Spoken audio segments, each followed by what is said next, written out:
Hello everyone, this is gonna be a very weird video for my comeback to the internet after a few months of hiatus, because it's gonna be a cooking video.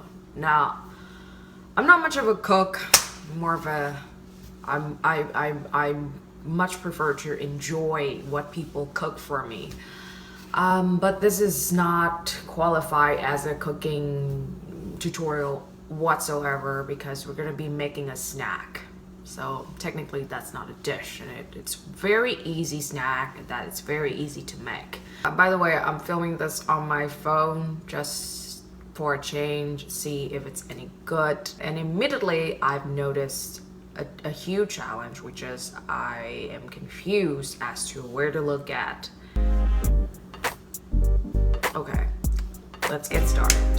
Welcome to my kitchen, by the way, and the first thing that you're gonna need to do is to preheat your oven.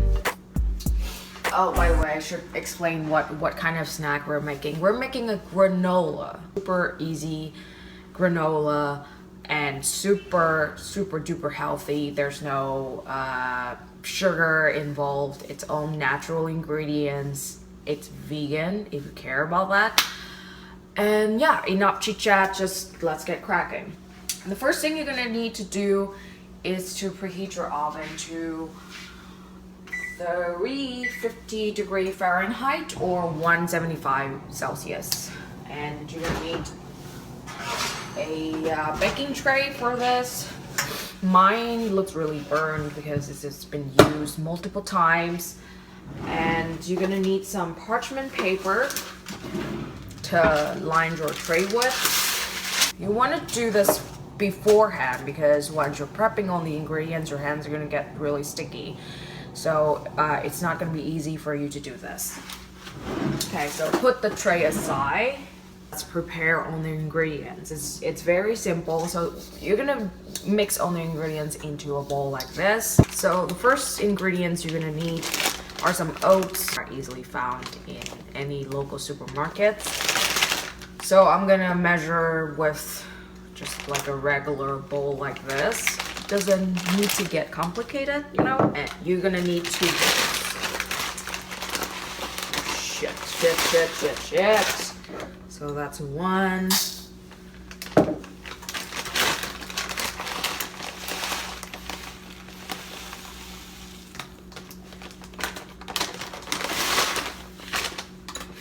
That's 2.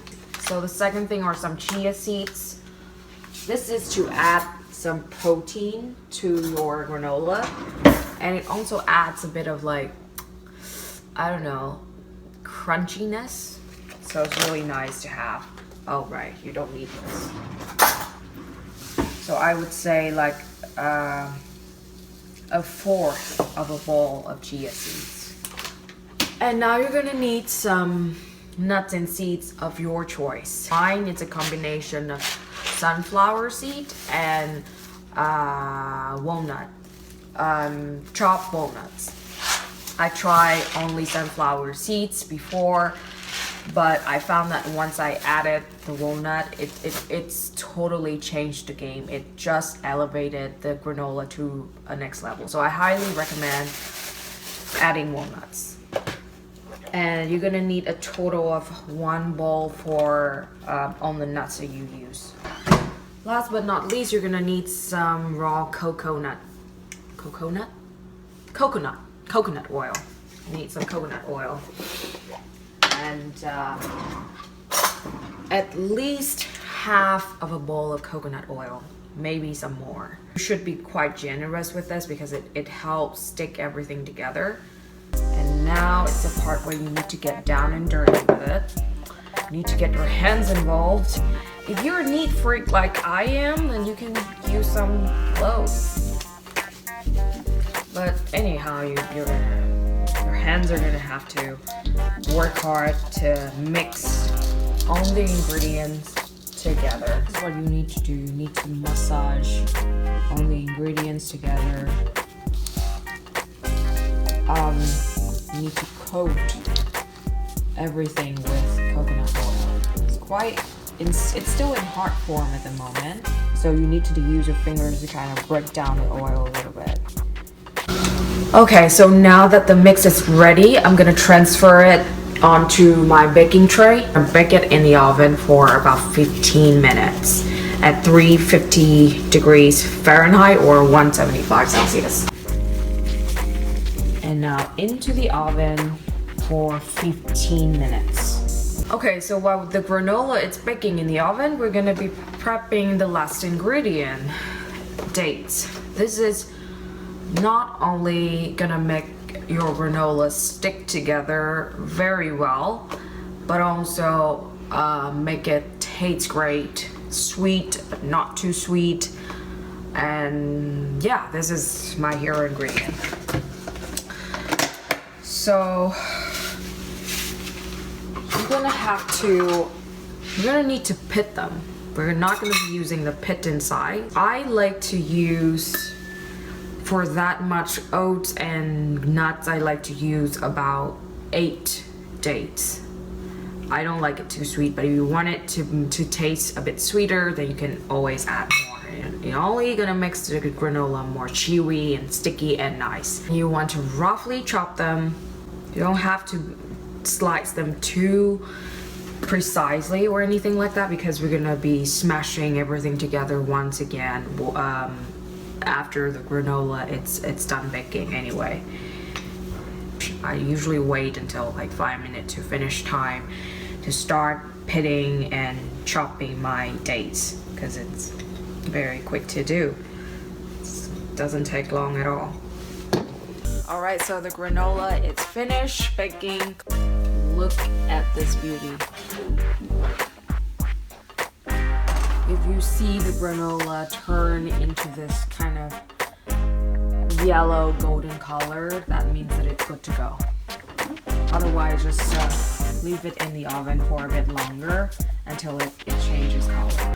So this is a container that I won't be using. Again, you should line it with some parchment paper.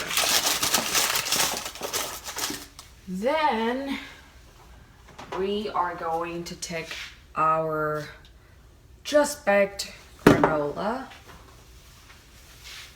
and then we're gonna put our gloves on once again, and then we're gonna transfer on the granola into our mixing bowls.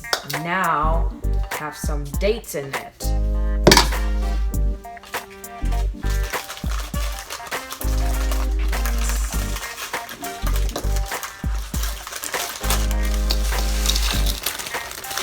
There's a lot of coconut oil left on your parchment paper. You shouldn't waste it. You should scrub it all out. Granola, it's still pretty hot at this time, but that's perfect because it's gonna somewhat melt on the dates, and that makes it easier for you to sort of mix everything together again.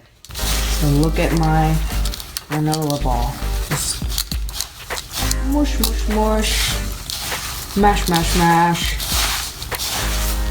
So after mixing for about 3-5 minutes, your mixture starts to change into like a darker, more amber color like this, and you can feel a stickiness to it, and that's when you know that your granola is ready.